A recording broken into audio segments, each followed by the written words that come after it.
Talofa, John. The Pacific Cooperation Foundation plays a key role in advocacy in New Zealand and regionally. What's involved in PCF advocacy and how does it play out in the region? Well, I think this is going to be one of the increasing roles that we want to play in the Pacific. It's something that we did probably when we first established PCF. We were much more vocal about issues in the Pacific, and we want to return back to that. I think we've got to be the trusted voice to bring the data, to bring the research, and to bring some of the solutions to the table in some quite difficult situations. So that's why having a degree of independence in terms of ensuring that you can take in viewpoints from the Pacific and the regions back to New Zealand, and New Zealand out to the Pacific is key. And to that, it's a diplomatic skill, it's back channels, it's actually understanding what the real issues are and recognising that sometimes governments will take a position that may need some cooperation and some further discussions. So we want to be able to advocate for the Pacific, but also advocate for New Zealand in terms of their priorities into the Pacific. So in practical terms, when you're trying to establish and build this trust, what does that mean for you? Does that entail a lot of travel? No, I think it entails developing good ideas, because what we are trying to do is have some complex problems. And generally when you have complex problems that are country to country in nature, you need complex solutions. And to get the complex solutions, you need research, you need the data to support it, and you need some good problem-solving ideas.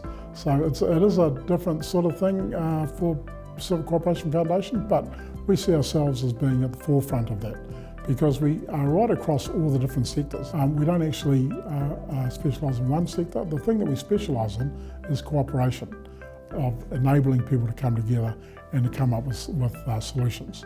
We talk about the Pacific region like it's this one kind of area, this one group, but it's full of very different cultures and countries which all have different requirements.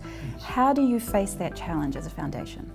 Well, we are limited to a degree with our resources, and we are limited by, at the moment, the border closures and things like that. But I think the way to look at it is prioritise some of the things that are in Pacific issues currently, and then work back from there. So, it's a bit like having a car. If you've got a flat tyre, you don't go to the other 3 tyres, you go to the one with the flat tyre. So at the moment, I would say there's significant challenges, say in Papua New Guinea, because they have got COVID spread.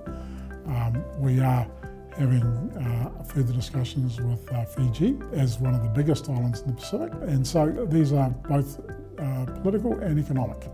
And so we have to be able to freely discuss those things to be able to come up with some real solutions. But the first thing part of that is the establishment of our Wellington office, is to ensure that we have a greater voice and a greater ear to what a lot of these Pacific countries are passionate about, what they think is priority to deal with for them. So hence the establishment of the Wellington office.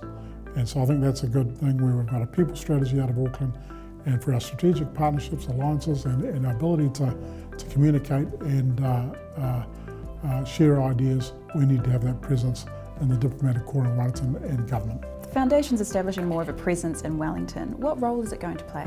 Well, it's got a 2-pronged approach. We've got a stakeholder engagement role to play in Wellington, and that's because you've got all the diplomats, the embassies and the ambassadors here and head of missions. So clearly they're going to have a big presence talking to them to get from them what their priorities and their needs are, but also for us to be able to convey what a New Zealand perspective might be as an input.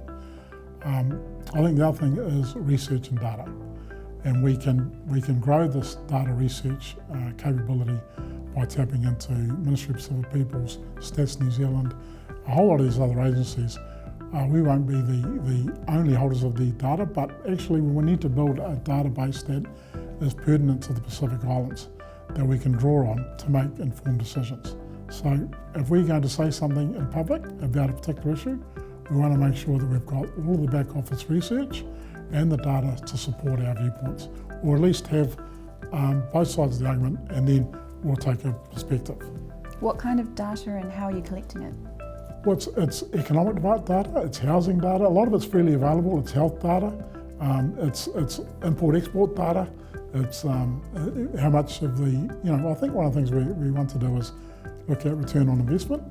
What are the initiatives that are working and what of them aren't, And that might be crossing into New Zealand foreign aid, but actually we need to take a view on some of these programs and tell people whether we think they're effective, not effective, how we can improve it, whether the regions think they're effective, and how better to enhance the regional response to all of these issues.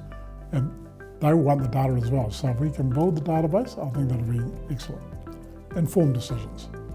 So being connected with the Ministry of Foreign Affairs and Trade, is that helpful in this sense? I think it is. Look, first of all, they are our main funders, so of course they're helpful. We've discussed with them around having honest discussions.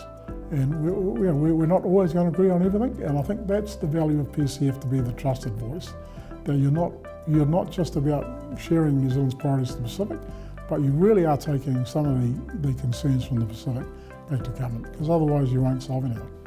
So who could approach you for assistance in this area? We've set a strong focus on the business councils, and what we're saying is the business council is only one part of the Pacific environment. From time to time, we need to look at which business council might have a prioritised need for us. It's more about having relationships with all of the strategic partners in government, in the embassies, the ambassadorial staff. So it's about having a presence in one, because that's where they all are, and ensuring that we can really understand what their issues are.